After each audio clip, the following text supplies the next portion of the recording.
A gente trata de decompor um pouco, aqui é o ano de 2009, nós temos o valor correspondendo ao investimento das estatais federais.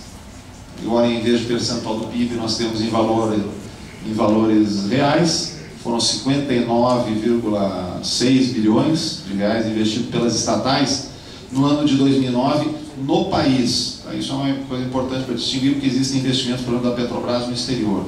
Então, o que a gente está contabilizando aqui são investimentos no país, que contribuem para a estrutura produtiva do país. E aqui corresponde, então, às administrações públicas. Vocês vejam que é interessante notar que, embora a União ela tenha um papel importante a desempenhar em termos de investimento público, principalmente pelo caráter, né, mais estratégico dos investimentos que geralmente a União está fazendo, o grosso do investimento público no país ainda é feito por estados e municípios. Né?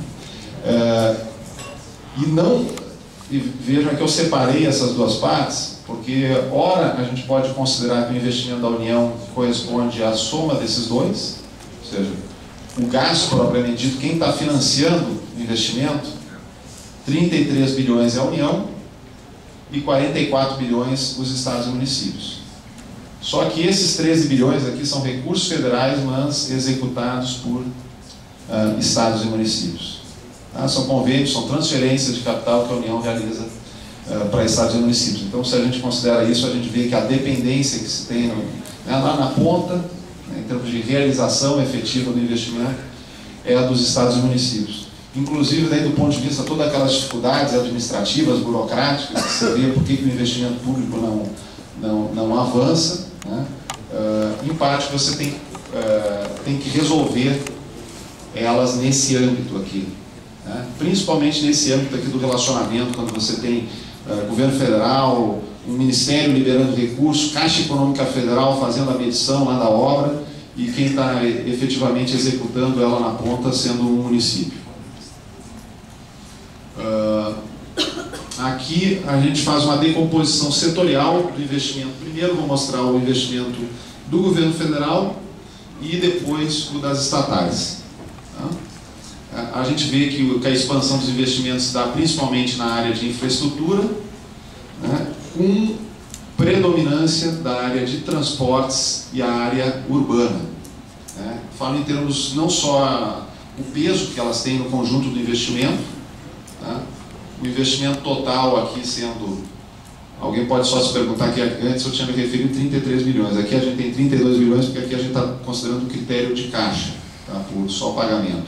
Por uma limitação que a gente não tem como abrir isso aqui por outro critério que não o critério de caixa. Vejam que a grande expansão que ocorre no período recente, a retomada, né, de investimentos se dá nessa área de transportes e nessa área urbana, que aqui basicamente a gente pode dizer que entra a parte de saneamento básico, tá? Toda a parte de trens urbanos, a parte de mobilidade, portanto, urbana, bastante significativa. E esse também, a expansão é significativa, talvez em termos, né, relativos, a mais importante a expansão, o crescimento, né, em termos reais é maior, inclusive, do que nessa área de transportes. Aqui, nessa área hídrica, né, basicamente aqui a gente tem com grande peso a obra do São Francisco e outros investimentos de irrigação. Portanto, em função de que essa obra do São Francisco é uma obra nova, de grande vulto, ela que explica essa grande expansão recente. Né?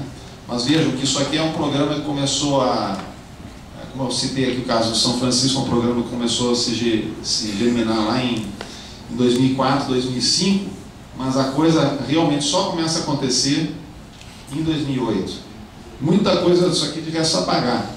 Os restos a pagar levam, até esses dias eu li um relatório do Itaú, se não me engano, eles adotam inclusive uma abordagem estatística onde eles chegam à conclusão que, em média, o resto a pagar leva em torno de 3 anos para ser executado.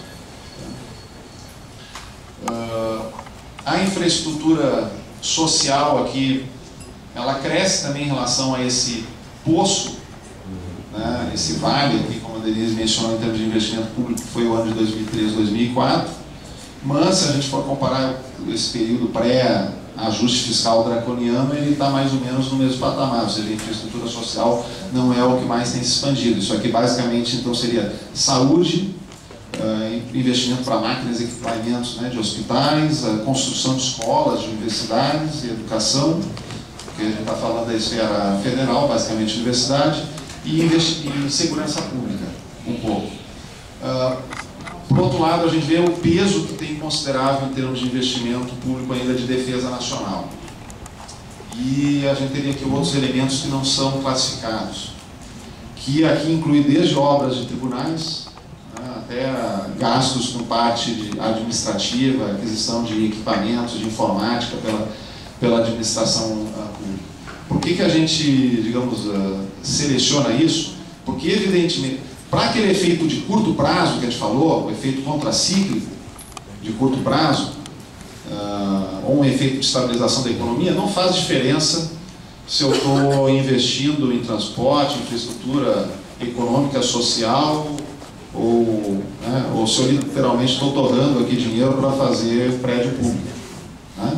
Mas do ponto de vista da produtividade da economia, né, daquilo que a gente espera de dar uma maior qualidade para o investimento público, isso é uma consideração importante. E eu, particularmente, tenho uma visão muito crítica disso. Eu acho que se gasta, embora os militares aqui que me ouviriam farem uma crítica, acho que até falta dinheiro para a defesa nacional. Eu, sinceramente, acho que